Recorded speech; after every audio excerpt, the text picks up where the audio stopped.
తెలంగాణలో కొత్త రేషన్ కార్డులు తీసుకోవాలనుకునే వారికి కొత్త కష్టాలు ఎదురవుతున్నాయి. ఇప్పటి వరకు ఏ రేషన్ కార్డులో పేరు లేని వారికే కొత్త కార్డులు ఇవ్వాలని ప్రభుత్వం నిర్ణయించింది. గతంలో ఉన్న రేషన్ కార్డులో పేరు డిలీట్ చేసుకున్న వారికే కొత్త కార్డులు ఇవ్వాలని అధికారులకు ఆదేశాలు వెళ్లాయి. అయితే కొత్త కార్డు కావాలనుకునే వారికి ఇప్పుడు డిలీట్ ఆప్షన్ ఇవ్వలేదు పౌర సరఫరాల శాఖ. కొత్త కార్డులు కావాలనుకునే వారు ఇప్పటికే ఉన్న కార్డుల్లోంచి తమ పేరు తొలగించాలని పౌర సరఫరాల శాఖ చెప్పలేదు. దీంతో కొత్త రేషన్ కార్డుల కోసం ఎదురుచూస్తున్న వారికి తిప్పలు తప్పడం లేదు.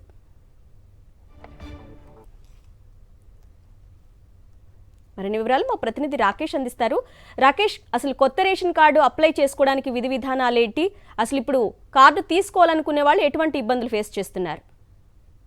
తెలంగాణలో కొత్త రేషన్ కార్డులు ఇవ్వాలని ప్రభుత్వం నిర్ణయించినప్పటికీ దానికి అనుగుణంగా అడుగుడు పడట్లేదు అనేది స్పష్టంగా అర్థమవుతుంది. కొత్త రేషన్ కార్డులు అయితే తెలంగాణ ప్రజలు కొంత పరేషాన్ చేస్తున్నాయి అనేది చర్చ అయితే నడుస్తుంది. నిజానికి సంబంధించి ఏవైతే 6 గ్యారెంటీలు ఉన్నాయో వాటికి సంబంధించి ప్రజాపాలనలో దరఖాస్తులు తెలంగాణ ప్రభుత్వం ఏర్పడగానే స్వీకరించింది. మొన్న కులగణన సందర్భం కూడా ఈ వివరాలను కూడా సేకరించింది. ఎవరైతే కొత్త రేషన్ కార్డులు కావాలనుకుంటున్నారో వారందరి నుంచి కూడా ఈ యొక్క ప్రజాపాలన దరఖాస్తులో భాగంగా మొత్తం దరఖాస్తులు స్వీకరించింది. అయితే ప్రస్తుతం జరుగుతున్న పరిస్థితులు డేటా సేకరణను బట్టి చూస్తే కొంత కొత్త రేషన్ కార్డులు కావాల్సిన వారికైతే నిరాశ కనిపిస్తుంది.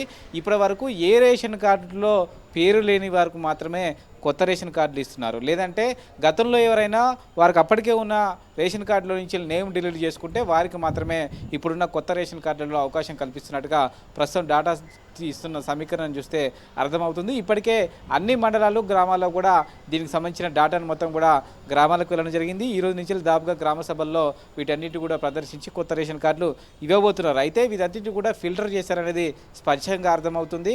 గత 10 ఏళ్లలో కూడా చాలామంది కూడా పెళ్లిళ్ళు చేసుకున్నారు. అంటే అబ్బాయి వచ్చి వాళ్ళ యొక్క తండ్రి యొక్క రేషన్ కార్డులో ఉంటారు, అమ్మాయి వచ్చి వాళ్ళ కుటుంబం యొక్క రేషన్ కార్డులో ఉంటారు. ప్రస్తుతం వాళ్ళు ఏదో ఒక రేషన్ కార్డులో ఉంటారు కాబట్టి ఆ భార్యాభర్తలు ఇద్దరు కూడా ఇప్పుడు కొత్త రేషన్ కార్డు వచ్చే అవకాశం అయితే కనిపించట్లేదు. ఎందుకంటే డిలీట్ ఆప్షన్ అనేది ప్రస్తుతం పౌర సరఫరాల శాఖ ఇవ్వలేదు. ఎందుకంటే ఏదో ఒక రేషన్ కార్డులో వాళ్ళు ఉన్నారు, వాళ్ళిద్దరికి కలిపి ఒక కొత్త రేషన్ కార్డు కోసం అప్లై చేసుకున్నప్పటికీ ప్రస్తుతం ఉన్న సాఫ్ట్వేర్ సిస్టమ్ ప్రకారం చూస్తే వారి యొక్క ఆధార్ నెంబర్ కొడితే ఏదో ఒక రేషన్ కార్డులో వారి పేరు ఉంటుంది కాబట్టి కొత్త రేషన్ కార్డు ఇవ్వడానికి ఆస్కారం లేకుండా పోయింది.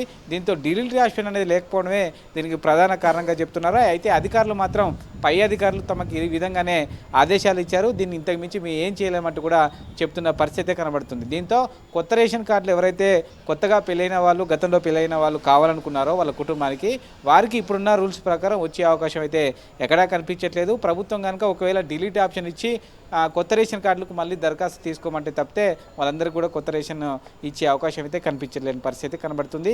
ఇదే ప్రస్తుతం కొత్త రేషన్ కార్డులకు ఒక నిరాశగా నిలుస్తుంది. ఇదే అంశం ప్రస్తుతం అధికారుల దగ్గరికి చాలామంది వచ్చి కంప్లైంట్ చేస్తున్నప్పటికీ పై అధికారులు ఎటువంటి సమాచారం ఇవ్వట్లేదు, నిబంధనలు కూడా చెప్పని పరిస్థితుల్లో గందరగోళం అయితే నెలకొని ఉంది. Okay Rakesh, thank you.